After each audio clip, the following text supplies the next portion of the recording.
बहुत वर्षों पहले की बात है। एक बूढ़ा व्यक्ति अंधा हो गया, उसकी आंखें चली गईं।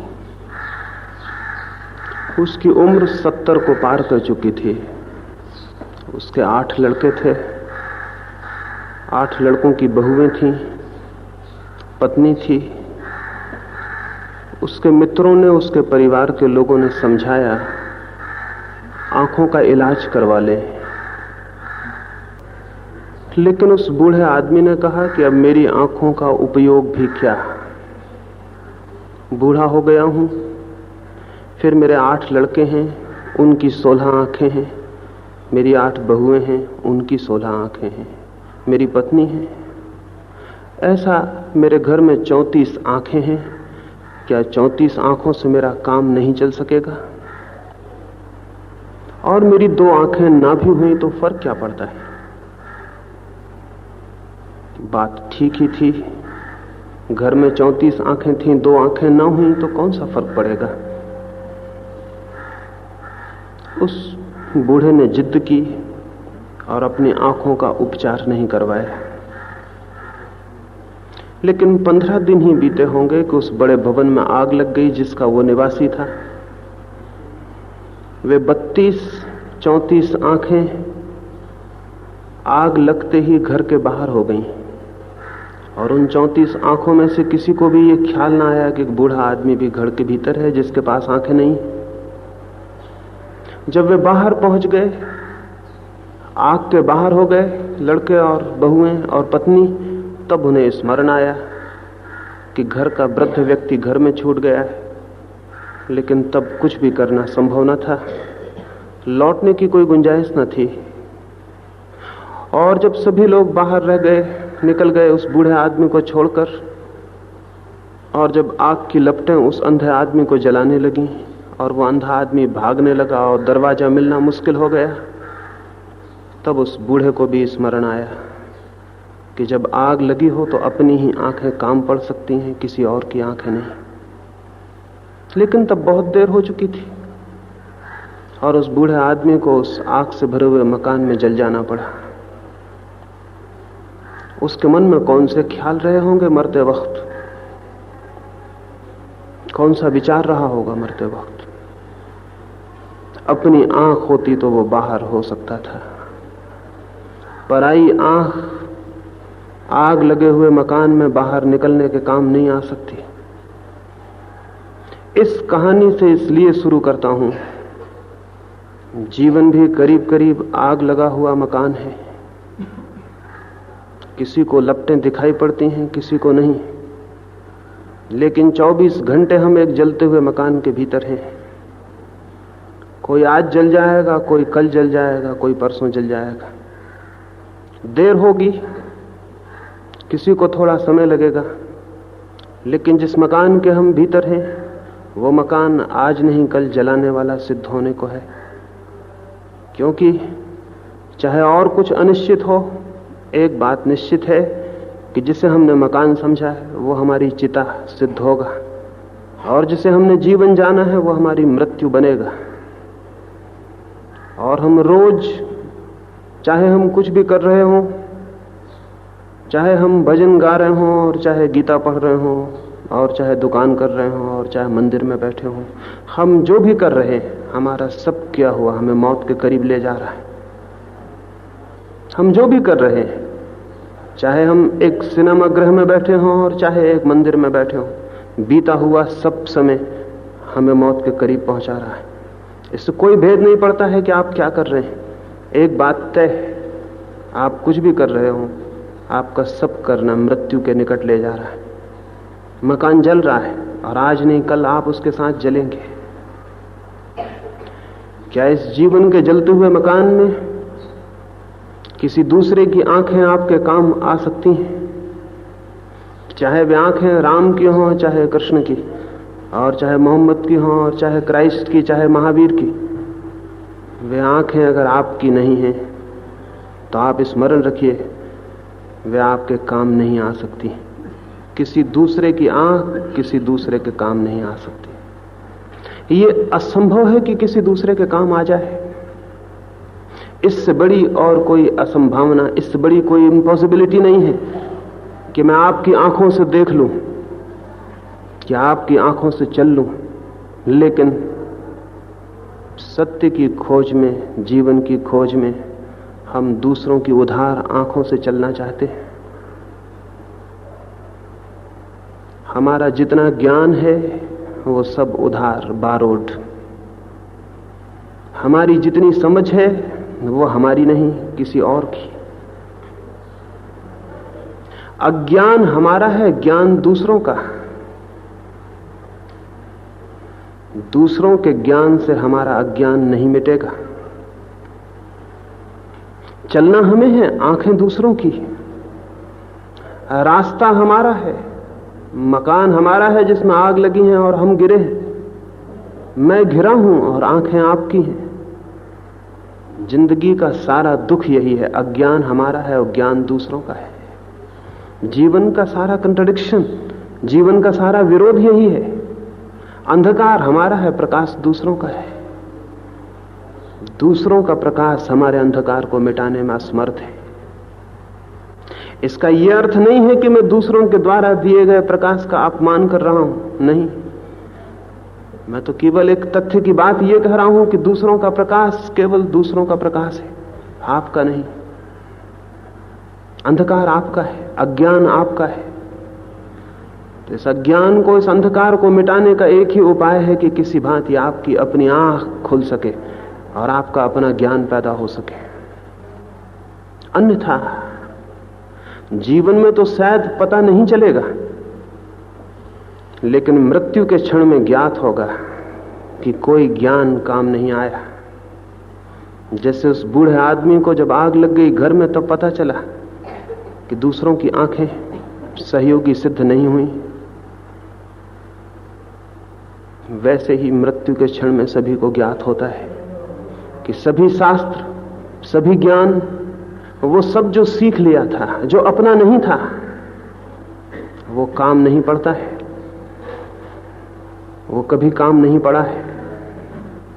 वो हमारे मरने के पहले ही व्यर्थ हो जाता है। वो व्यर्थ था ही। सच ये है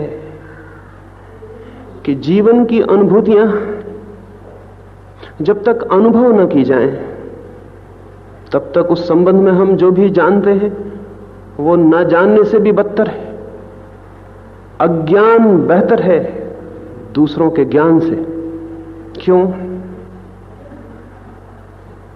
अज्ञान इसलिए बेहतर है कि अगर कोई अपने अज्ञान को ठीक से जाने तो वह अज्ञान ही इतनी पीड़ा से भर देगा कि ज्ञान की खोज पैदा हो जाएगी। अगर कोई अपने अज्ञान से परिचित हो जाए तो वो वैसे ही है जैसे कोई अपनी बीमारी से परिचित हो जाए। जो अपनी बीमारी से परिचित हो जाता है वो स्वास्थ्य की दिशा में खोज शुरू कर देता है। लेकिन जिस आदमी को यही पता ना हो कि वो बीमार है, उसकी स्वास्थ्य की खोज भी प्रारंभ नहीं होती। और जिसने अपनी बीमारी को छिपा लिया हो वो तो आत्मघाती है, क्योंकि छिपी हुई बीमारी धीरे धीरे बढ़ती है और प्राणों तक फैल जाती है। और हम इस भ्रम में होते हैं कि बीमारी नहीं है। दूसरों के ज्ञान से हमारा अज्ञान छिप जाता है, मिटता नहीं। और छिपा हुआ अज्ञान खतरनाक है। खतरनाक इसलिए है कि छिपा हुआ अज्ञान प्राणों में फैलता चला जाता है। ऊपर से शास्त्र कंठस्थ हो जाते हैं, गीता, कुरान और बाइबल याद हो जाते हैं, और सुंदर सुंदर वचन और सुंदर सुंदर सिद्धांत हमारी स्मृति में घर कर लेते हैं और हम उन्हीं को दोहराने लगते हैं। ये सारी लर्निंग, ये सारा सिखावट, ये सारी सब झूठी बातें हैं, क्योंकि हमारे प्राणों में गहन अज्ञान होता है जिसे हम दूसरे के ज्ञान से ढक लेते हैं और छिपा लेते हैं, लेकिन मिटा नहीं पाते। कोई मिटा नहीं सकता है इस भांति। और तब बुद्धि ज्ञान से भर जाती है और आत्मा अज्ञान में डूबी रहती। हमारे पंडित का क्या, हमारे सारे पांडित्य का, हमारे सारी समझ का, हमारी सारी जानकारी का और क्या प्रयोजन हुआ है सिद्ध? एक ही बात हुई है, हम अपने अज्ञान को छिपाने में समर्थ हो जाते हैं। और ये सर्वाधिक दुखद स्थिति है जिसमें मनुष्य पड़ सकता है। इसलिए आज की सुबह मैं प्रार्थना करूंगा, ज्ञान से मुक्त हो जाएं अगर सच में ज्ञान पाना हो। जो ज्ञान से मुक्त नहीं होता वो कभी ज्ञान को उपलब्ध नहीं होगा। दूसरों की आंखों से मुक्त हो जाएं अगर अपनी आंख खोजनी हो। दूसरों की आंख का सहारा छोड़ दें। अगर तलाश करनी हो इस बात की कि क्या मेरे पास भी कोई आंख है जो खोली जा सके, क्योंकि जो दूसरों का सहारा पकड़ लेता है वो फिर अपना सहारा खो देता है, और जो दूसरों का हाथ पकड़ के चलने लगता है उसे ये ख्याल ही भूल जाता है कि मैं भी चल सकता था अपने पैरों से। और जो निर्भर हो जाता है दूसरों के ज्ञान पर, वो धीरे धीरे ये भूल ही जाता है कि अपना ज्ञान, अपनी अनुभूति जैसी भी कोई घटना हो सकती थी, ये स्मृति ही उसे भूल जाती है। और जीवन का एक सरल सा सूत्र है, हम जीवन की जिस ऊर्जा और शक्ति का उपयोग करना बंद कर देते हैं, वो शक्ति अगर जागती भी हो तो सो जाती है। अगर कोई आदमी 2-4 वर्ष तक अपनी आंखें बंद करके बैठ जाए और देखने का उपयोग न ले आंखों से, तो भली आंखें भी धीरे धीरे मंदी पड़ जाएंगी, फीकी पड़ जाएंगी और समाप्त हो जाएंगी। कोई अपने पैरों को बांध ले और 2-4 वर्ष तक चलने का उपयोग न ले, तो चलते हुए स्वस्थ पैर भी मुर्दा और जड़ हो जाएंगे, पंगु हो जाएंगे और चलना बंद कर देंगे। लेकिन आत्मा के संबंध में हम सब अपनी आत्माओं को पंगु किए बैठे हैं।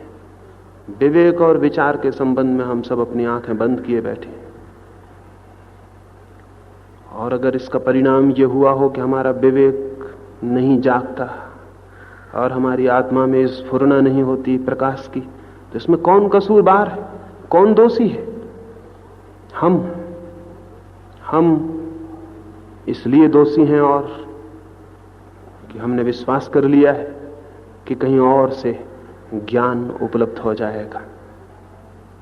ये कहीं और से ज्ञान उपलब्ध हो जाएगा, किसी और से, किसी तीर्थंकर से, किसी पैगंबर से, किसी ईश्वर के पुत्र से ज्ञान उपलब्ध हो जाएगा, किसी गुरु से ज्ञान उपलब्ध हो जाएगा, किसी और से ज्ञान उपलब्ध हो जाएगा। ये धारणा जिसकी है उसे कभी ज्ञान उपलब्ध नहीं हो सकेगा, क्योंकि ज्ञान है उसके भीतर सोई हुई क्षमता।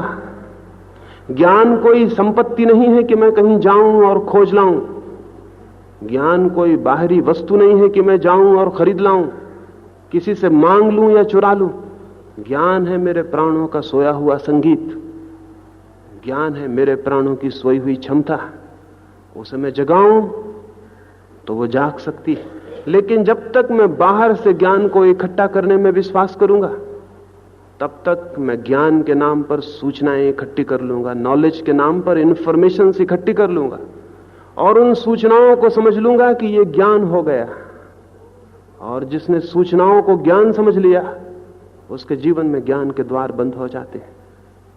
मैं अगर आपसे पूछूं, अब भी चर्चा शुरू होने के पहले किसी मित्र ने कहा कि तो थोड़ी देर हम भगवान का नाम ही ले लें, कितनी आश्चर्य की बात है। भगवान का नाम है जो आप ले लेंगे, और भगवान का नाम आपको पता कैसे चल गया? किसने आपको बता दिया भगवान का नाम? भगवान का कोई नाम है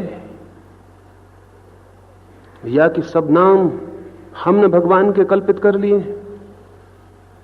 और हमें भगवान का नाम भी पता है और अपना नाम पता भी नहीं होगा। अगर हम किसी से पूछें कि तुम्हें अपना पता है, तो उसे अपने नाम का भी पता नहीं होगा कि वो क्या है, कहां से है, कौन है।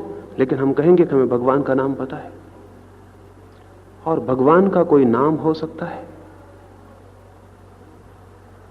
लेकिन हम भगवान का नाम आधा घंटा ले सकते हैं और इस भ्रम में रह सकते हैं कि हमने भगवान का स्मरण किया। हमें जिन्हें अपना भी पता नहीं है, उन्हें भगवान के नाम का पता है, और हम उसे ले लेंगे और दोहरा लेंगे आधा घंटा, और एक तृप्ति की सांस लेके घर लौट जाएंगे कि हमने भगवान का नाम लिया। इससे बड़ी झूठ और कुछ भी नहीं हो सकती, इससे बड़ा असत्य और क्या हो सकता है। लेकिन हमने सीख ली हैं कुछ बातें हमें बता दी गई हैं कि यह भगवान का नाम है, और हमने इसे स्वीकार कर लिया है और हम इस स्वीकृति को दोहराते हैं। और तब इसका एक ही परिणाम होता है, वो ये कि भगवान को बिना जानने का भ्रम पैदा हो जाता है। बिना जाने जानने का भ्रम पैदा हो जाता है। कहीं भी हमें कोई भीतर से संबंध भगवान से पैदा नहीं हो पाता, लेकिन कुछ शब्द, कुछ सिद्धांत, कुछ नाम जो चारों तरफ हवा से हम सीख लेते हैं, उनसे हमें प्रतीत होता है हमने भगवान को जाना। मैं आपसे निवेदन करूं, इस भांति की जो आस्तिकता है सीखी हुई, भगवान तक पहुंचने में इससे बड़ी और कोई बाधा नहीं है और बड़ा कोई हिंड्रेंस नहीं है। इसलिए तथाकथित आस्तिक शायद ही कभी भगवान को जान पाता हो, शायद ही, क्योंकि खोजने के पहले उसने मान लिया, जानने के पहले उसने जान लिया, पहचानने के पहले उसने पहचान बना ली, जो कि बिल्कुल झूठी होगी, जो कि बिल्कुल असत्य होगी। और इस पहचान पर उसकी खोज चलेगी, इस पहचान पर उसका सारा ज्ञान निर्मित होगा, सारा जीवन निर्मित होगा। वो सारा जीवन मिथ्या हो जाएगा, झूठा हो जाएगा, क्योंकि उसका प्रारंभ ज्ञान से नहीं हुआ, अज्ञान को छिपाने से हुआ है। क्या यह उचित ना होगा ईश्वर के खोजी को, परमात्मा की तलाश में गए हुए व्यक्ति को, या सत्य के अनुसंधान में लगे हुए मनुष्य को, या जीवन के अर्थ को जो खोजने निकला है उसको, क्या सबसे पहले यह उचित ना होगा कि वो ये जान ले कि वो कुछ भी नहीं जानता है? क्या यह प्राथमिक सीढ़ी ना होगी कि वो अपने निपट और गहन अंधकार को और अज्ञान को स्वीकार कर ले? यूनान में किसी ने खबर उड़ा दी थी कि सोक्रेटिस ज्ञानी हो गया है, उसे ज्ञान उपलब्ध हो गया है, उसने परमात्मा को और सत्य को जान लिया, वो महाज्ञानी है। एक मित्र ने जाके सोक्रेटिस को कहा कि यह खबर फैलती है एथेंस में, गांव गांव में यूनान के यह खबर पहुंच रही है कि तुम महाज्ञान को उपलब्ध हो गए हो। सोक्रेटिस ने कहा कि मित्रों, मालूम होता है कुछ भूल हो गई। जब मैं छोटा सा बच्चा था तो मैं समझता था कि मुझे ज्ञान है, जब मैं जवान हुआ तो मेरे ज्ञान की एक एक ईंट खिसकने लगी, और जब मैं जितना जितना सोचने लगा उतना उतना मुझे पता चला कि मैं तो कुछ जानता नहीं हूं। और अब जब मैं बूढ़ा हो गया हूं तो मैं ये बहुत सरलता से, स्पष्टता से कह सकता हूं कि मैं एकदम अज्ञान में हूं, मैं कुछ भी जानता नहीं हूं। तो जाओ और उनसे कह दो कि वो बात गलत है। सोक्रेटिस तो कहता है कि वो कुछ भी नहीं जानता है। वे लोग गए और जिन लोगों ने यह खबर उड़ा रखी थी कि सोक्रेटिस महाज्ञानी है, उनसे उन्होंने जाके कहा कि सोक्रेटिस तो कहता है कि मैं परम अज्ञानी हूं। तो उन लोगों ने कहा इसीलिए तो हम कहते हैं कि उसे ज्ञान उपलब्ध हो गया है, क्योंकि ज्ञान को उपलब्ध करने की पहली शर्त यही है कि हम अपने अज्ञान को परिपूर्णतया में स्वीकार कर लें और जान लें, उसे छिपाएं ना, उसे ढांके ना, उसे वस्त्रों से ओढ़ के आंखों से ओझल ना करें। ये जो हमारी आस्तिकता है, हमारा ज्ञान है, हमारी जानकारी है, ये सब की सब हमारे अज्ञान को मिटाने में समर्थ नहीं है, सिर्फ ढांकने में समर्थ है। और ढका हुआ अज्ञान खतरनाक है, और उस ढके हुए अज्ञान को और उस अज्ञान से निकली हुई व्याख्याएं और भी खतरनाक हो जाती हैं। रामकृष्ण कहते थे, एक आदमी बचपन का अंधा था, वो अपने एक मित्र के घर मेहमान हुआ। मित्र ने बहुत बहुत मिठाइयां बनाई उसके स्वागत में। उसने किन्हीं मिठाइयों के संबंध में पूछा कि ये कैसे बनी है, मुझे बहुत अच्छी लगी। उस अंधे ने पूछा तो मित्र ने कहा कि ये दूध से बनी है। उस अंधे ने पूछा कि क्या मैं जानना चाहूं तो जान सकता हूं कि दूध कैसा होता है? क्या मुझे समझाओगे? क्या मुझे थोड़ा ज्ञान दोगे इस संबंध में कि दूध कैसा होता है? अंधे का पूछना तो उचित था, स्वाभाविक था। उसके मन में ख्याल उठा होगा कि जानूं कि दूध कैसा है। ये जिज्ञासा सबके भीतर है कि हम जाने, जानने की जिज्ञासा सबके भीतर है, उसके भीतर भी थी। उसका प्रश्न तो उचित था, लेकिन मित्र ना समझ रहा होगा। मित्र समझाने बैठ गए परिवार के लोग कि दूध कैसा है। तो उस मित्र ने कहा कि दूध, बगुला देखा है? बगुले के जैसा सफेद शुभ्र, जैसे बगुले के पंख होते हैं ऐसा सफेद दूध होता है। उस मित्र ने कहा कि दूध की बात तो वहीं रही अब पहले मुझे ये बताओ ये बगुला क्या है और कैसा होता है, क्योंकि मैंने तो कभी बगुला देखा नहीं, मैं तो कभी जानता नहीं ये शुभ्र क्या है, सफेद क्या है। मेरा पहला प्रश्न तो अपनी जगह रहा, मुझे दूसरे प्रश्न का पहले उत्तर दो। मित्र ना समझ रहे होंगे, अब भी उनको ख्याल नहीं आया कि वो क्या कर रहे हैं। मित्र की पत्नी ने अपना हाथ ऊपर उठाया और उस अंधे आदमी को कहा, मेरे हाथ पर हाथ फेरो। जैसा मेरा हाथ लंबा है ऐसे ही बगुले की गर्दन होती है, जैसा मेरा हाथ झुका है ऐसा ही उसका सिर झुका होता है। उस अंधे आदमी ने उसकी पत्नी के हाथ पर हाथ फेरा और फेर के वो खुशी से भर गया और उसने कहा कि मैं समझ गया दूध कैसा होता है, मैं समझ गया, मुड़े हुए हाथ की भांति दूध होता है, मैं समझ गया। तब वो मित्र बहुत परेशान हुए। इससे तो बेहतर था कि यह अंधा आदमी जानता कि मैं नहीं जानता हूं कि दूध कैसा होता है। ये इसका जानना तो बहुत खतरनाक हो गया। उसने कहा कि मुड़े हुए हाथ की भांति दूध होता है, मैं समझ गया, मैं बिल्कुल समझ गया। वो उसे रोकने लगे कि तुम ठहरो समझने में, थोड़ा रुको, इतनी जल्दी मत करो। पर उसने कहा कि नहीं, मैं समझ गया, अब और क्या है समझने में। दूध बगुले की भांत होता है, बगुला मुड़े हुए हाथ की भांत होता है। मतलब गणित सीधा है, दूध मुड़े हुए हाथ की भांत होता है। ये जिस अंधे आदमी को जो दूध का ज्ञान हुआ, परमात्मा का सारा हमारा ज्ञान ऐसा ही है, मुड़े हुए हाथ की भांति। हम परमात्मा को नहीं जानते। अंधा आदमी दूध को नहीं जानता। मित्र समझाते हैं कि दूध कैसा होता है, पंडित हमें समझाते हैं कि परमात्मा कैसा होता है। न तो मित्र अंधे आदमी से कहता है कि मैं न समझाऊंगा, समझाना व्यर्थ है, समझाया नहीं जा सकता। आंख हो तो समझा जा सकता है, अन्यथा नहीं समझाया जा सकता। मित्र ये नहीं कहता है, पंडित भी ये नहीं कहता है कि आंख हो तो समझा जा सकता है। मित्र भी समझाता है, पंडित भी समझाता है, और हम समझ लेते हैं।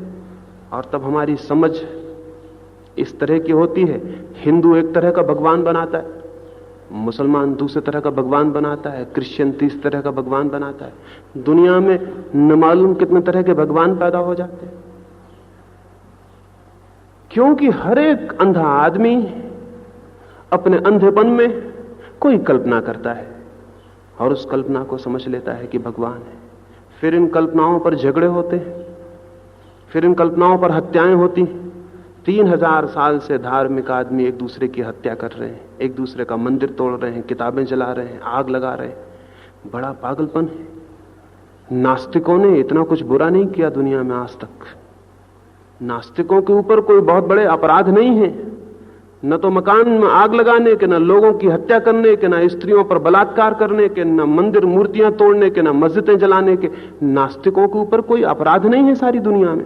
ये बड़ी हैरानी की बात है, आस्तिकों पर अपराध और नास्तिकों पर अपराध नहीं है। जरूर कुछ गड़बड़ हो गई है, जरूर कुछ गड़बड़ हो गई है। ये आस्तिक के साथ कुछ गड़बड़ है, और वो गड़बड़ ये है कि इसकी आस्तिकता झूठी है, बंद आंखों की आस्तिकता है। इसने कुछ धारणाएं बना ली हैं और उन धारणाओं के इर्द गिर्द जीता है। दूसरों ने दूसरी बना ली है और अंधों की धारणाएं आपस में लड़ती हैं और कठिनाई खड़ी हो गई है। अन्यथा आंख खुली आस्तिकता का एक ही धर्म हो सकता है, 10 धर्म नहीं हो सकते।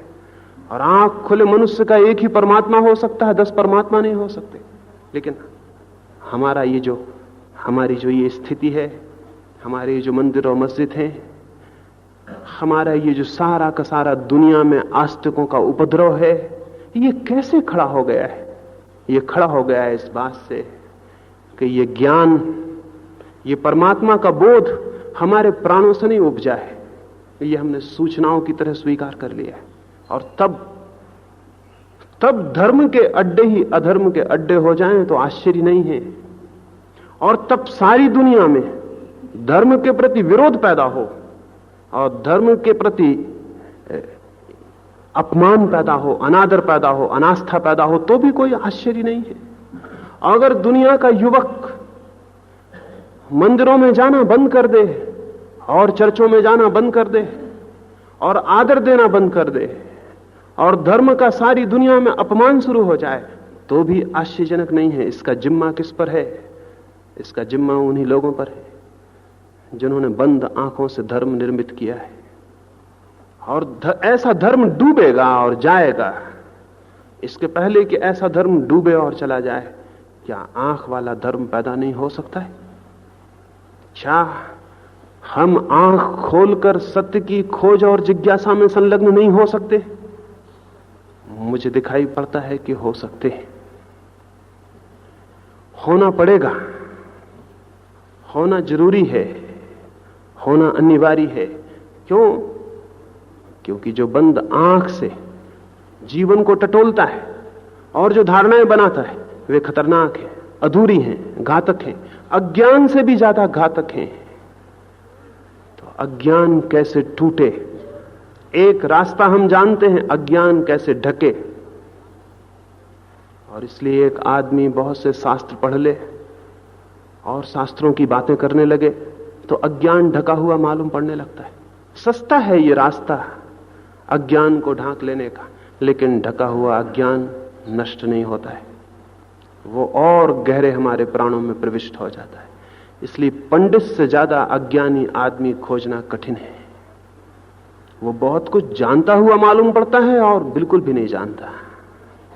शब्द हैं उसके पास, सिद्धांत हैं उसके पास, विवाद कर सकता है, विरोध कर सकता है, शास्त्रार्थ कर सकता है, हरा सकता है, जिता सकता है, लेकिन जहां तक जानने का संबंध है उसका दूर का भी संबंध नहीं। एक साधु के आश्रम में एक संध्या एक घूमता हुआ सन्यासी पहुंचा। वो सन्यासी खोज रहा था किसी गुरु को। उस आश्रम के बूढ़े गुरु के पास सोचा कुछ दिन रुकूं, कोई 15 दिन वहां रुका, लेकिन 15 दिन में उसे ऐसा लगा कि वो बूढ़ा गुरु कुछ बहुत जानता नहीं, कुछ थोड़ी सी बातें रोज रोज दोहराता है।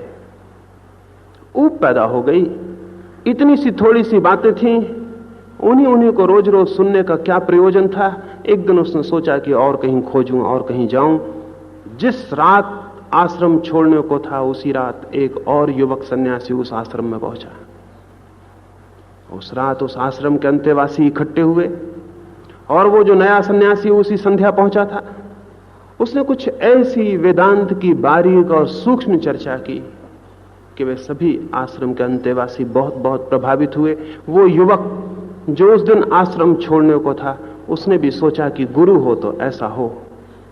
कितनी बारीक, कितनी सूक्ष्म, एक एक शब्द की कितनी गहराइयां उस व्यक्ति ने प्रकट की थी। उस युवक के मन में लगा कि आज इस बूढ़े गुरु के मन में कितनी ईर्ष्या न जलती होगी, कितना मन ही मन में जलन नहीं होती होगी। ये तो कुछ भी नहीं जानता है और ये युवा सन्यासी जो आज आया है कितना जानता है। बात पूरी हुई, कोई 2 घंटे तक चर्चा चली। उस आगंतुक सन्यासी ने, जिसने ये सारी चर्चा की थी, 2 घंटे के बाद सिर उठा के देखा कि लोगों पर क्या प्रभाव पड़ा। उसने उस बूढ़े से पूछा कि आपको कैसा लगा मैंने जो कहा। उस बूढ़े ने जो कहा वो बहुत समझने जैसा है। उसने कहा कि मेरे मित्र, मैं 2 घंटे से सांस साधे हुए तुम्हें सुनता हूं कि तुम कुछ बोलो, लेकिन तुम तो कुछ बोलते ही नहीं। सन्यासी ने कहा, आप क्या कहते हैं, मैं कुछ बोलता नहीं तो कौन बोलता था 2 घंटे तक? आप पागल तो नहीं हैं? उस बूढ़े ने कहा, मैंने बहुत समझने की कोशिश की। तुम्हारे भीतर से वो उपनिषद बोलते हैं, गीता बोलती है, लेकिन तुम नहीं बोलते। इसलिए मैं कहता हूं कि 2 घंटे मैंने सुना, तुम तो बोलते नहीं। शास्त्र बोलते हैं, सिद्धांत बोलते हैं, शब्द बोलते हैं, तुम नहीं बोलते। ये 2 घंटे में तुमने जो भी कहा, इसमें से क्या तुम्हारा है, उसे मैं समझूंगा कि तुमने बोला। तुम मुझे दोहरा दो कि क्या तुम्हारा है, और अगर इसमें से कुछ भी तुम्हारा नहीं है तो मैं कैसे मानूं कि तुम बोले? तुम तो चुप रहे, कोई और तुम्हारे भीतर से बोलता चला गया। यही मैं आपसे पूछता हूं, यही मैं सबसे पूछता हूं कि क्या आपका है? परमात्मा को आप जानते हैं, जो सुबह रोज बैठ के उसका नाम ले लेते हैं?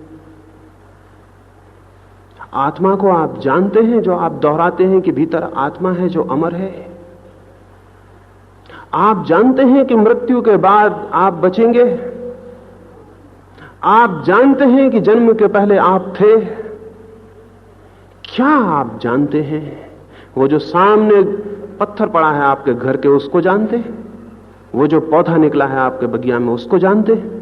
वो जो आकाश में बादल भटकते हैं, उनको जानते हैं? क्या जानते हैं?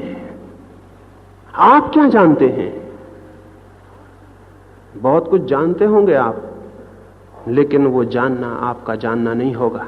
आपने कहीं से सीखा होगा, सुना होगा, कहीं से पढ़ा होगा। जो भी कहीं से सीखा है, सुना है, पढ़ा है, वो आपका जानना नहीं है। और जो आपका जानना नहीं है वो आपकी मुक्ति नहीं बन सकता। जो आपका ज्ञान नहीं है वो आपका प्रकाश नहीं बन सकता, वो आपकी आंख नहीं बन सकता। तो सबसे पहली बात तो इस बात को खोजने की है कि क्या मैं जानता हूं? मैं क्या जानता हूं? तो बहुत घबराहट होगी, पता चलेगा मैं तो कुछ भी नहीं जानता, कोई और जानता है, उसकी बातें मैं दोहराता हूं। क्या आप सोचते हैं ज्ञान उधार लिया जा सकता है? क्या आप सोचते हैं ज्ञान हस्तांतरित हो सकता है, एक हाथ से दूसरे हाथ में जा सकता है? नहीं, ज्ञान तो एक से हाथ से दूसरे हाथ में कभी नहीं जा सकता। ज्ञान कभी दोहराया नहीं जा सकता, किसी दूसरे को दिया नहीं जा सकता। तो फिर हम ये जो जानते हैं ये क्या है? ये ज्ञान है? एक विचार भी आपका है, एक अनुभूति, एक अंतर्दृष्टि आपकी है जो आप निपट सहज मन से जान सकें कि ये मैंने जाना। क्या ऐसा कोई जीवंत अनुभव है? अगर नहीं है तब फिर ये ज्ञान जितना हम जानते हैं ये क्या है?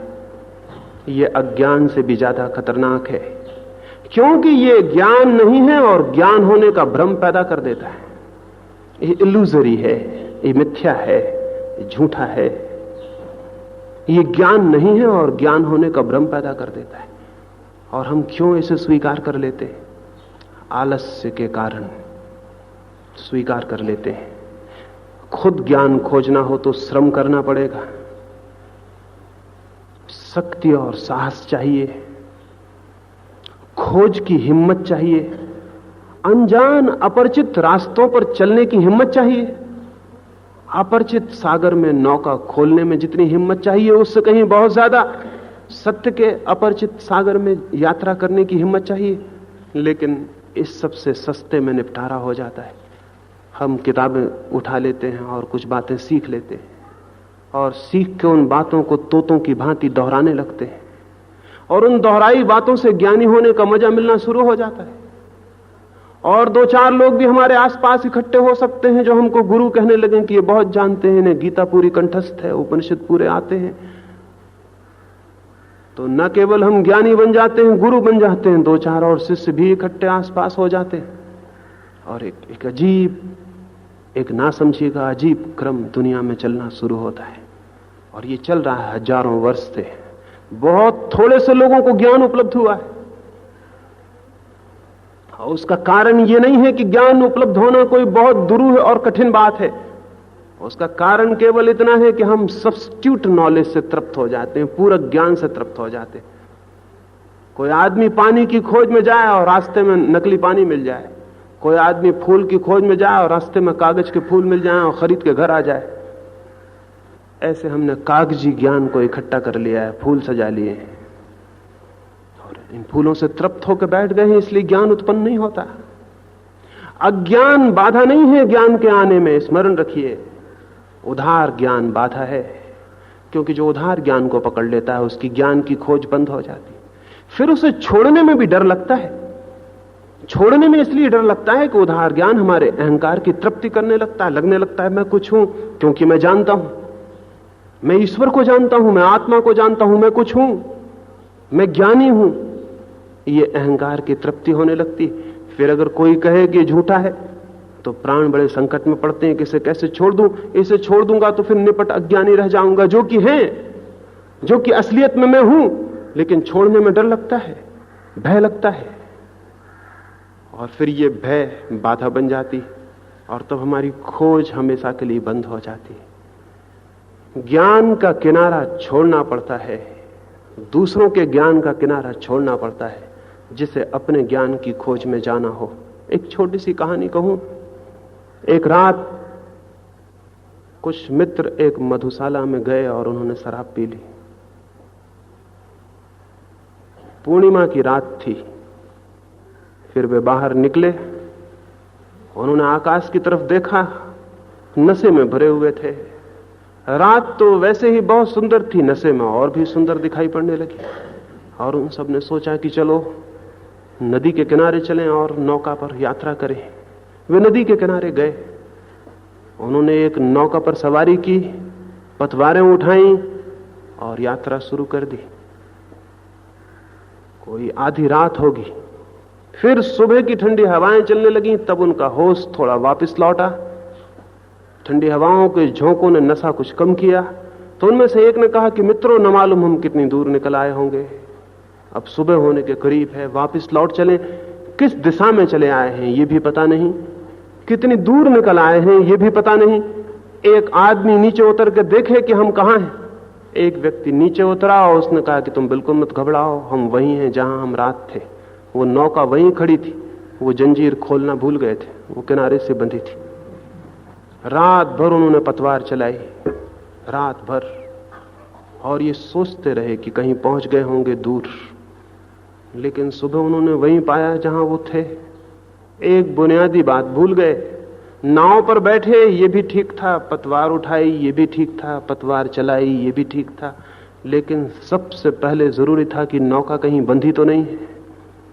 अगर नौका बंधी है तो सब व्यर्थ हो जाएगा।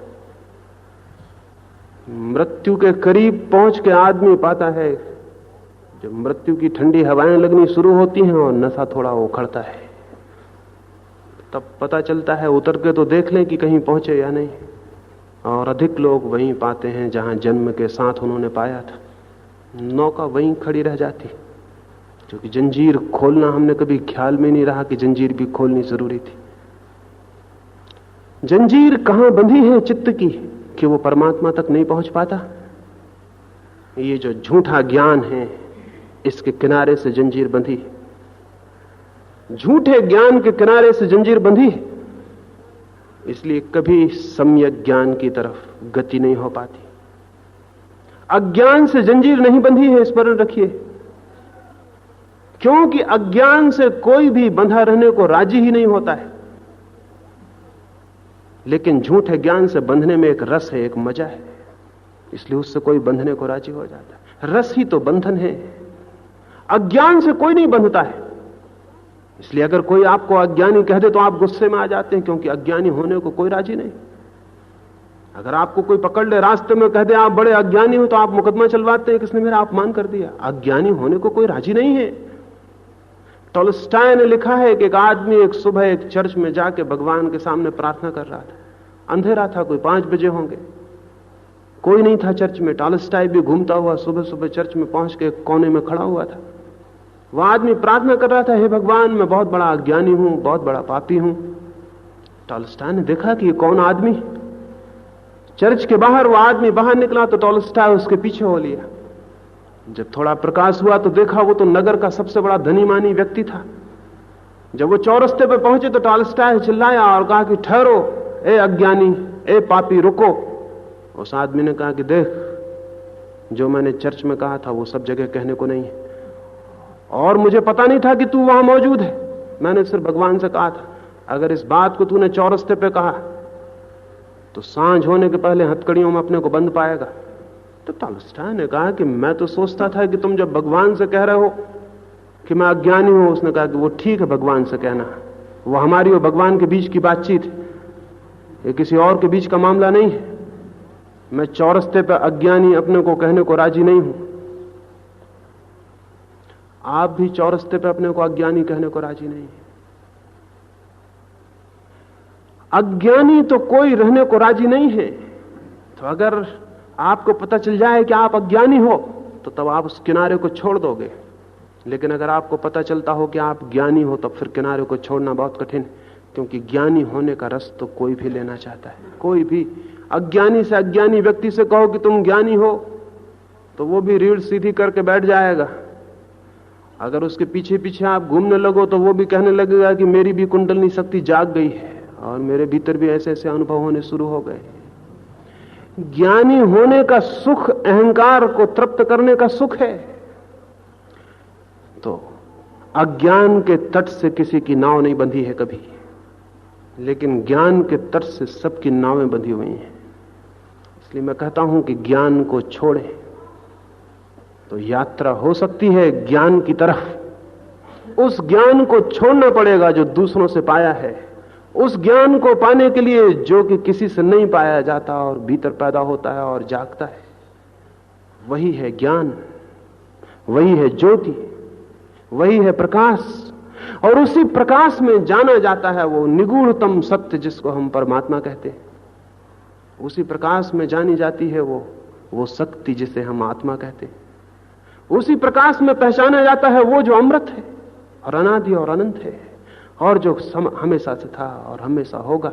अभी नहीं, अभी तो हम जो अमरता वगैरह की बातें करते हैं वो एकदम झूठी हैं। अभी तो हम जो कहते हैं कि आत्मा अमर है, वो इसलिए नहीं कि हम जानते हैं आत्मा अमर है, बल्कि इसलिए कि हम सबको मरने से डर लगता है। हम सब मरने से डरते हैं, इसलिए सब कहने लगते हैं आत्मा अमर है। और जैसे जैसे आदमी बूढ़ा होने लगता है और जोर जोर से कहने लगता है कि आत्मा अमर है। ये हमारा मरने का भ्रम है, मरने का भय। ये कोई आत्मा की अमरता का अनुभव नहीं है। इसलिए जो कौम जितनी ज्यादा कायर होती है और मरने से जितनी ज्यादा डरती है, उतनी आत्मा की अमरता में विश्वास भी करती है। ये दोनों बातें एक ही साथ पाई जाती हैं एक ही कौम में। आत्मा की अमरता का विश्वास करने वाली कौम धार्मिक है ऐसा मत समझ लेना, और आत्मा की अमरता को मानने वाला आदमी धार्मिक है ऐसा भी मत समझ लेना। ये सिर्फ मृत्यु से भयभीत, मरने से डरे हुए लोग, मौत डर देती है। तो हम रोज देखते हैं कि शरीर तो मर जाता है, इसलिए फिर ऐसे गुरुओं की तलाश करते हैं जो ये विश्वास दिला दें कि शरीर भला मर जाए लेकिन आत्मा कभी नहीं मरती। हम मरना नहीं चाहते, नहीं मरना चाहते, इसलिए ना मरने की बात में विश्वास कर लेते हैं। ये कोई धार्मिकता नहीं है, ये कोई ज्ञान नहीं है। इससे ज्यादा पाखंड, इससे ज्यादा झूठ और कुछ नहीं हो सकता। लेकिन इन बातों को सीख लेने को, इन बातों को दोहरा देने को हम समझते हैं कि एक आदमी में धार्मिकता का जन्म हो गया है। नहीं, ये धार्मिकता का जन्म नहीं है। भय से आत्मा की अमरता को मान लेना धार्मिकता नहीं है। भय से परमात्मा को मान लेना धार्मिकता नहीं है। परंपरा के प्रचार से ईश्वर को स्वीकार कर लेना कोई बुद्धिमत्ता नहीं है। हजारों साल से कोई बात दोहराई जाती है इसलिए मान लेना कोई विवेक नहीं है। वरन खुद खोजने के लिए तत्पर होना है, खुद खोजने की आकांक्षा करना, बिना किसी भय के, बिना किसी प्रचार के, बिना किसी प्रलोभन के। जीवन क्या है, इस जिज्ञासा की खोज में गतिमान होना धार्मिक आदमी का लक्षण है। विश्वास धार्मिक आदमी का लक्षण नहीं है, अधार्मिक आदमी का लक्षण है। जो विश्वास कर लेता है वो अधार्मिक आदमी है। क्यों? वो इसलिए अधार्मिक आदमी है कि उसने सत्य को इस योग्य भी नहीं पाया कि उसके लिए श्रम करता। उसने सत्य को इस योग्य भी नहीं माना कि उसके लिए खोज करता। उसने सत्य को एक फिजूल चीज मानी जिसको किसी ने भी कह दिया और उसने मान लिया। वो 2 पैसे की हंडी बाजार में खरीदने जाता है तो ठोक बजा के लेता है, लेकिन सत्य को उसने 2 पैसे की हंडी से भी कम मूल्य का समझा, बिना ठोके बजाए स्वीकार कर लिया। मेरे पिता कहते हैं इसलिए मान लिया, पिता के पिता कहते हैं इसलिए मान लिया, राम कहते हैं, कृष्ण कहते हैं इसलिए मान लिया। अभी राम भी आके कहें कि यह हंडी बिल्कुल मजबूत है, खरीद लो, मत ठोको, तो भी वो शक करता है, हंडी ठोक के लेगा। जरा राम इधर को बचकेंगे कि वो हंडी को बजा के देख लेगा कि है भी ठीक कि नहीं। 2 पैसे का मूल्य भी उसके लिए ज्यादा है, सत्य का मूल्य उससे ज्यादा नहीं है। असल में जिन चीजों का हमारे मन में कोई मूल्य नहीं होता उनको हम दूसरों से स्वीकार कर लेते हैं, और जिन चीजों का मूल्य होता है उनको हम खुद खोजते हैं, अपने प्राणों को लगाते हैं और उसी वक्त स्वीकार करते हैं जब हम जानते हैं सत्य का हमारे दृष्टि में मूल्य नहीं है, इसलिए हम विश्वासी बने हुए हैं। सत्य का हमारी दृष्टि में मूल्य होगा तो हम विश्वासी नहीं हो सकते, हम खोजी बनेंगे। हमारी प्यास होगी, हम जानना चाहेंगे, और इस प्यास के लिए चाहिए स्वतंत्र चित्त। इस प्यास के लिए चाहिए ऐसा चित्त जो दूसरों के ज्ञान के तट से अपनी जंजीर खोल ले।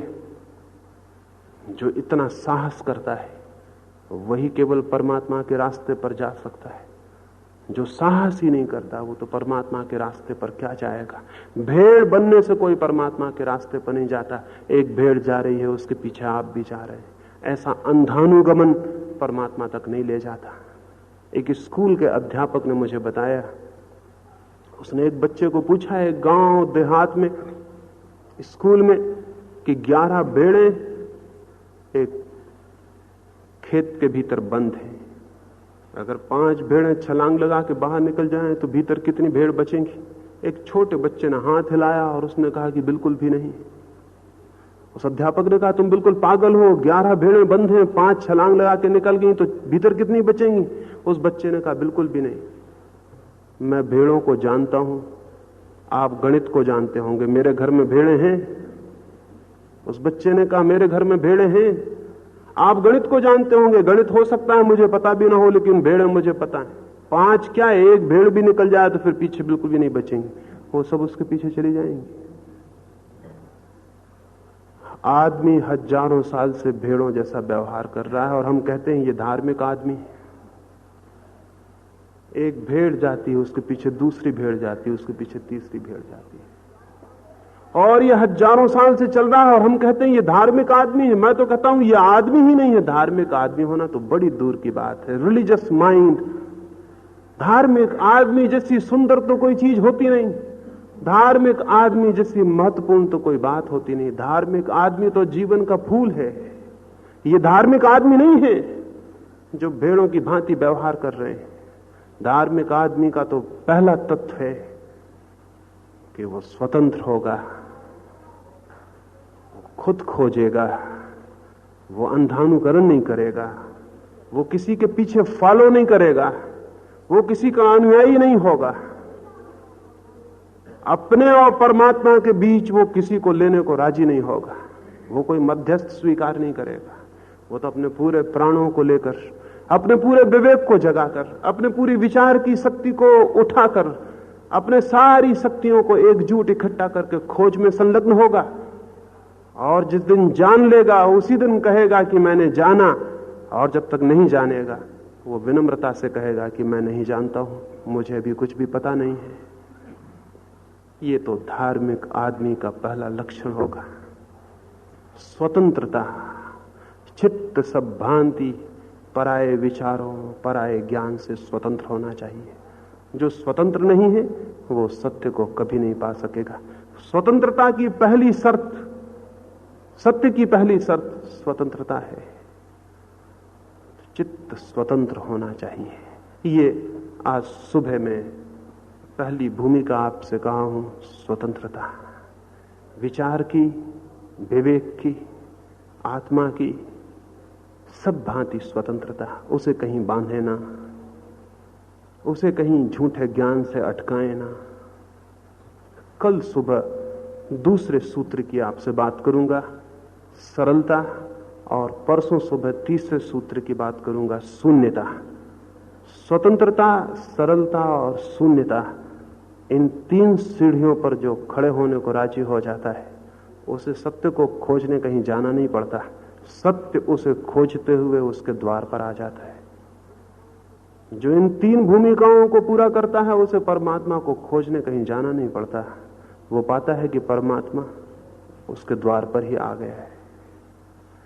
2 सीढ़ियों की कल और परसों में चर्चा करूंगा, और संध्या सुबह में जो बोलूंगा इस संबंध में आपके जो प्रश्न होंगे वो लिखित पहुंचा देंगे, तो सांझ को आपके प्रश्नों के उत्तर दूंगा। जैसे आज स्वतंत्रता पर बोला हूं, इस संबंध में जो भी हो वो सांझ को आप पूछेंगे। क्यों? क्योंकि मेरी समझ में जब मैं ये कह रहा हूं कि किसी के विचार को स्वीकार न करें, तो स्मरण रखें मेरे विचार को भी स्वीकार नहीं कर लेना है, अन्यथा मैं भी पराया हूं, मैं भी आपसे अलग हूं, मैं भी दूसरा हूं। मैं जो बात कहूं उसे आप स्वीकार कर लें, वो भी खतरनाक है, वो भी मिथ्या ज्ञान है। तो मेरी बात को सोचें, विचारें, प्रश्न पूछें। ये एक शुभ बात नहीं है कि मैं यहां बोलूं और आप सुने। पूछें, सोचें, विचारें। तो सांझ को मैं आपके प्रश्नों के उत्तर देने की कोशिश करूंगा। जो भी आप पूछें, जो भी आपके ख्याल में आए, आपके विरोध में आए कि ये गलत है, तो मुझे कहें कि ये गलत है। शंका उठाएं, संदेह उठाएं, क्योंकि जो सोचता है, संदेह उठाता है, खोजता है, वो एक दिन जरूर पहुंच जाता है। लेकिन जो संदेह नहीं करता, खोजता नहीं, पूछता नहीं, सोचता नहीं, जिज्ञासा नहीं उठाता, वो वहीं पड़ा रह जाता है जहां था। तो सांझ को मैं आपके प्रश्नों के उत्तर दूंगा और सुबह इन 3 तत्वों पर चर्चा करूंगा। एक प्रार्थना अंत में आने वाले 3 दिनों के लिए दोहरा दूं। मैं कोई गुरु नहीं हूं, क्योंकि मैं मानता हूं कोई अच्छा आदमी किसी का गुरु होने को कभी राजी नहीं होगा। ये बुरे आदमी का लक्षण है कि वो किसी का गुरु होना चाहे।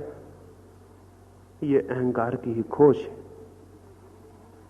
और चूंकि मैं गुरु नहीं हूं, इसलिए मेरी किसी भी बात को मानने को आप बाध्य नहीं हैं। अगर मानते हैं तो गलती करते हैं। मेरा निवेदन किसी बात को मानने के लिए नहीं है, सोचने और विचारने के लिए है।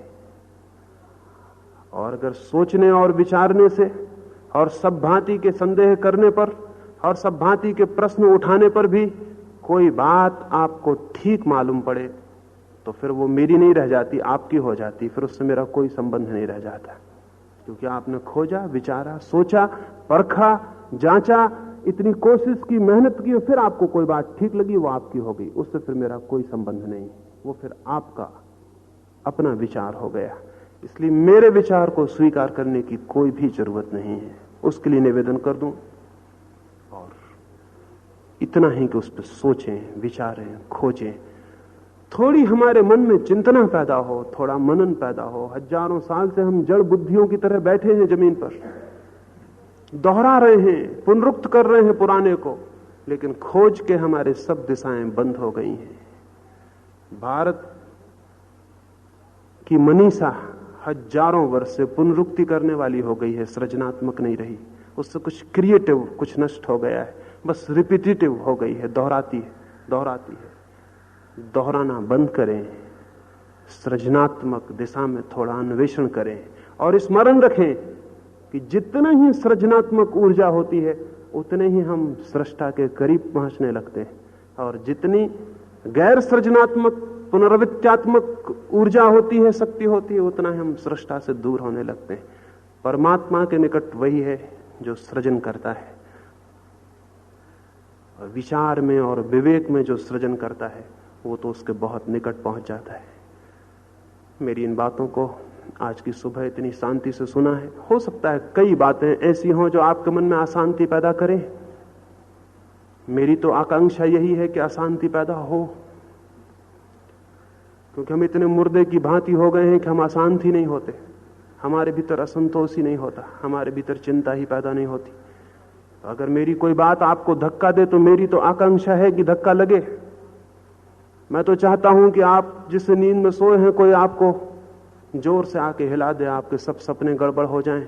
वो मैं चाहता हूं। वो मैं 3 दिन कोशिश करूंगा पूरी अपनी तरफ से कि आपको जितनी चोट पहुंचा सकूं उतनी पहुंचाऊं, और आप प्रेम से उसे सुने, और 3 दिनों में सुनेंगे। उसके लिए बहुत बहुत अनुग्रह, उसके लिए बहुत बहुत आभारी हूं। अंत में सबके भीतर बैठे हुए परमात्मा को प्रति मेरे प्रणाम स्वीकार करें। बहुत बहुत धन्यवाद।